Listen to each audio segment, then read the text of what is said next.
Olá, como sabem, tenho uma relação muito antiga com o Conselho Nacional de Educação. Acho que fui membro do Conselho Nacional quase desde o início e estive cá em várias condições, com vários estatutos, de uma maneira mais ou menos intermitente, mas muitas vezes. Mas não é disso que eu hoje vou falar, e sim do período em que fui mais diretamente responsável pela sua orientação educativa, que foi de novembro de 2017 a junho de 2022. Foi um longo mandato, justamente porque, se bem se recorda, houve uma série de complicações com consequências políticas até de a Assembleia da República ter sido dissolvida e, portanto, não poder eleger um novo presidente, e, portanto, é por isso que foi um mandato bastante mais longo do que o habitual. O Conselho Nacional de Educação é um órgão extremamente interessante, como sabem, sobretudo pela função que desempenha de acompanhar as políticas educativas, a sua orientação, a execução das políticas educativas, tal como é formulada e efetivada pelo Governo e pela Assembleia da República. E o Conselho, graças à riqueza que são os seus membros, porque tem representantes de vários grupos sociais e de vários parceiros da educação, imensos até, tem a possibilidade de confrontar esses diferentes olhares, não é? É um espaço em que todos se podem ouvir, falar e perceber as diferentes perspectivas. E depois há aquele trabalho muito interessante de tentarem construir, se não consensos, pelo menos compromissos, uma posição que seja comum e que seja útil para quem está a formular essa política ou para quem está a executá-la. E o Conselho tem, portanto, essa primeira e essencial função de dar pareceres sobre quando lhe são pedidos, ou mais proativamente também de fazer recomendações, de alertar para problemas, de sugerir medidas. Depois tem outras funções que têm vindo a enriquecer-se com outras funções, como, por exemplo, o editar todos os anos o Estado da Educação, ou seja, uma espécie de um retrato do sistema educativo, estudado em função de metas que foram acordadas com a União Europeia e que permitem ver se o sistema educativo português está a evoluir ou não, permitem comparar com o passado e comparar com outros países da União Europeia. E isso graças às estatísticas obtidas pelo Ministério da Educação. Outra função que tem sido desenvolvida nos últimos tempos tem sido também os estudos, quer dizer, verifica-se que muitas vezes para os conselheiros poderem ter uma posição bem fundamentada,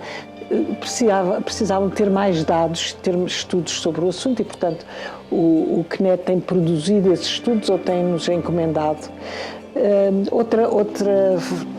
Nesse papel mais proativo, tem também alertado para problemas que se sabe que vão acontecer, como, por exemplo, a falta dos professores ou outras situações. E, realmente, foi nessa linha que me situei um bocadinho, pensei que o CNE podia orientar-se mais num papel mais prospectivo, não é? De constituir uma espécie de centro de reflexão envolvendo todos os conselheiros e outras pessoas que fosse necessário consultar, justamente em relação aos fatores de mudança que se sabe existirem, ou que se sabia já em 2017 existirem, e que eram mudanças muito importantes e com efeitos muito insecurizantes, de certa maneira, porque havia a sensação de que estávamos a viver tempos muito incertos, com poucas coisas seguras. Eu fui buscar a expressão do Zygmunt Bauman, da liquidez das relações, e chamava-lhe tempos líquidos, porque de facto tudo parecia estar a movimentar-se. Os fatores de mudança eram muitos e variados, mas podemos recordar muito mais especialmente as alterações climáticas, como é evidente, não é? A necessidade de biopreservação. Por outro lado, a revolução digital, com todas as transformações que já estavam em curso, que estão e que estavam e que vão continuar a estar, e que consequências é que isso poderia ter para a educação e como é que a educação poderia utilizar essas alterações não para se adaptar só à mudança, mas para comandar essa mudança. Outras eram, por exemplo, a globalização, as migrações, as alterações demográficas com as migrações, mas também com o envelhecimento da população, com o aumento enorme da esperança de vida, com a redução da mortalidade infantil e, portanto, e com a redução da natalidade também. Todas essas mudanças criam uma grande incerteza e que nos parecia que se o CNE pudesse formular ou chegar à identificação de um certo número de cenários para poder escolher os mais desejáveis e poder orientar a educação no sentido dos mais desejáveis, não é? No sentido, sei lá, de uma sociedade mais fraterna, mais inclusiva e mais igualitária e não